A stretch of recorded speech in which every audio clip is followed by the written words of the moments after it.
जीतन राम मांझी ने अपनी बहू को, अपनी समधन को और अपने दामाद के भाई को टिकट थमा दिया है। लिस्ट जारी हो गई है और साथ ही साथ सिंबल भी दे दिया है। नमस्कार, दर्श न्यूज देख रहे हैं आप, मैं हूं अनुराग। एनडीए के अंदर सीटों को लेकर काफी किचकिच मचा हुआ है। सुबह से आज पूरा सीन ही बदला हुआ है। सीएम हाउस के बाहर विधायक जी धरना पर बैठ गए और गोपाल मंडल ने धरना प्रदर्शन किया टिकट के लिए। कहा कि उनका टिकट काट दिया गया है, सीएम नीतीश कुमार से मिलने नहीं दिया जा रहा है।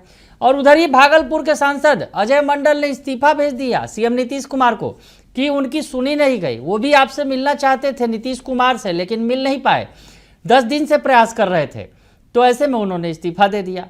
उधर बीजेपी की बात करें, रामसूरत राय का टिकट कट गया तो वहां पर भी हंगामा हो गया। तो हंगामा खूब हो रहा है एनडीए के अंदर। और जिस तरह से चिराग पासवान को क्वालिटी वाली सीटें दी गई, उस पर तो अंदर अंदर खाने में बहुत हंगामा हुआ। सीएम नीतीश कुमार तो गर्म नजर आए और सीएम नीतीश कुमार के घुड़की के बाद सब पूरा सीन ही बदल गया। चिराग पासवान के खेमे में दावा किया जा रहा था कि क्वालिटी वाली सीट लेंगे, जिसमें बीजेपी की भी सीट है और जेडीयू की भी सीट है। पूरा सीन बदल गया। दानापुर की चर्चा थी, फतुहा की चर्चा थी, इन तमाम जगहों पर सीन बदल गया।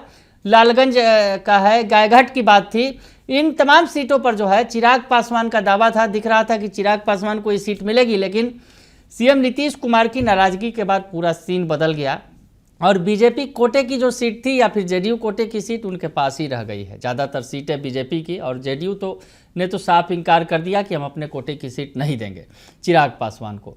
यानी अंदर भी खींचतान चल रही है एनडीए गठबंधन के अंदर। जीतन राम मांझी भी नाराज दिखे थे, 6 सीट मिला, अब उनके 4 विधायक हैं, 1 सांसद हैं खुद, और ऐसे में उन्हें 6 ही सीट मिला। उधर उपेंद्र कुशवाहा तो राज्यसभा के सांसद हैं, लेकिन उन्हें भी 6 सीट मिल गया।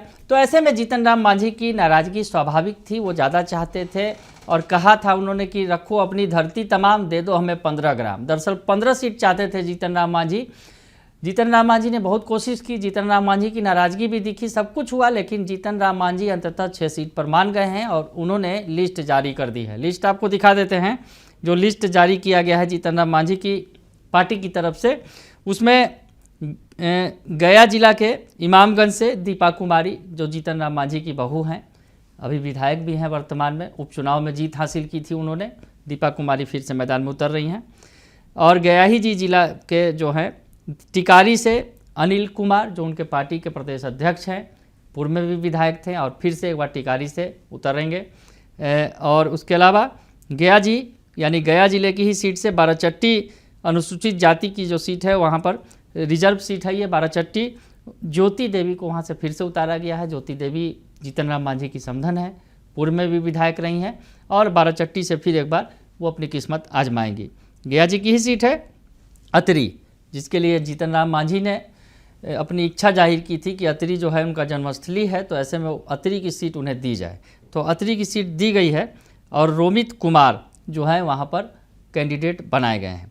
और उसके अलावा जमुई की सीट जो है सिकंदरा अनुसूचित जाति के लिए, ये भी जो है रिजर्व सीट है, प्रफुल्ल कुमार मांझी उतारे गए हैं। इनके दामाद के रिश्तेदार बताए जाते हैं जो जीतन राम मांझी के, तो प्रफुल्ल कुमार मांझी को कैंडिडेट बनाया गया है। उसके अलावा औरंगाबाद की कुटुम्बा, ये भी रिजर्व सीट है अनुसूचित जाति के लिए, तो यहाँ पर से ललन राम को कैंडिडेट बनाया गया है। तो ये लिस्ट है जीतन राम मांझी के जो कैंडिडेट हैं, उनका नाम का ऐलान किया गया है।